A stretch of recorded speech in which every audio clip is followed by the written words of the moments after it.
Let me set the stage. The year is 2009.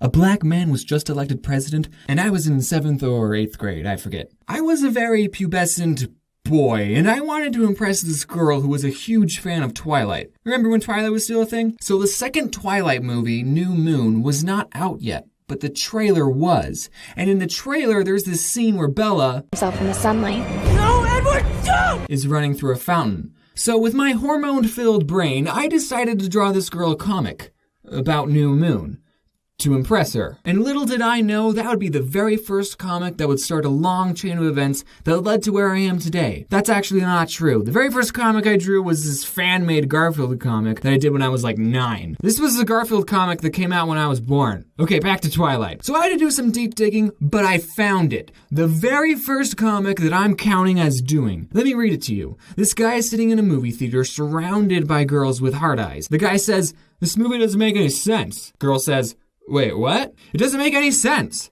How? Well, first off, why doesn't Bella just call Edward? He has a cell phone. Call him about what? Are you even watching the movie? Well, I'm watching Robert Pattinson's Shirtless, which I have been informed our Pats is not the person people were watching shirtless. It was actually this fellow. So then the girl says, "Look, there he goes." Ah! He's about to go in the sun. Why is Bella running through a fountain? So that was the end of the comic. So I showed it to this girl, and she was obviously swooning. So later I get bored in class, and I decide to redraw that Twilight comic and show it to my friends. Which, I actually lied to you, this is not the original comic. This is the redraw that I showed my friends. I gave the original comic to the girl. I don't know if she kept it. But if you're watching this, and you do have the original, can I have it back?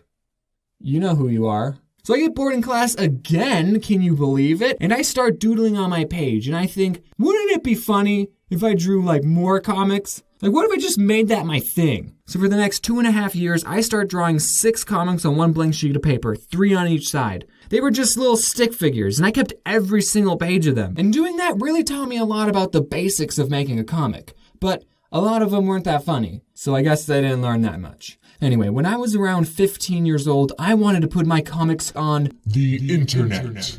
This is when I started talking to a lot of art kids in my school, and I met this one girl named Tiffany, and she drew on a tablet. So okay, cool, I wanted to do that. I asked my parents for a tablet on my 16th birthday, and that's when I started putting my comics on a little website called Tumblr. Let's look at my Facebook profile picture.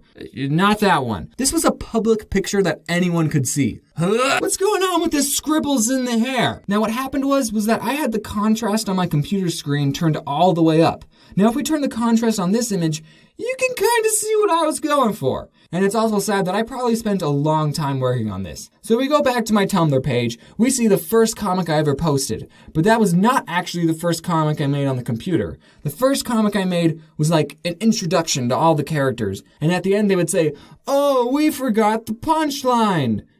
Yeah, so funny. But even back then, I realized that this first comic I made was going to be super important. A lot of times when I'm looking at other people's comics, I like to click first, to see how much they've improved. So I knew the importance of a first comic. It was going to be the one that everyone looks at. So I scrapped the introductory one, and me and my friend TJ were the only people to ever see it. And it's probably long gone. So I wanted my first comic to be good and funny. So I crapped out this one. Now here's a little tip for anyone starting a comic. Make sure it's readable. Okay, so Tumblr automatically resizes your picture into this rectangle shape, which is why a lot of cartoonists on Tumblr post their comics vertically. I wish I could say, "Oh, I was 12 when I made this, guys." But nope, I was 16.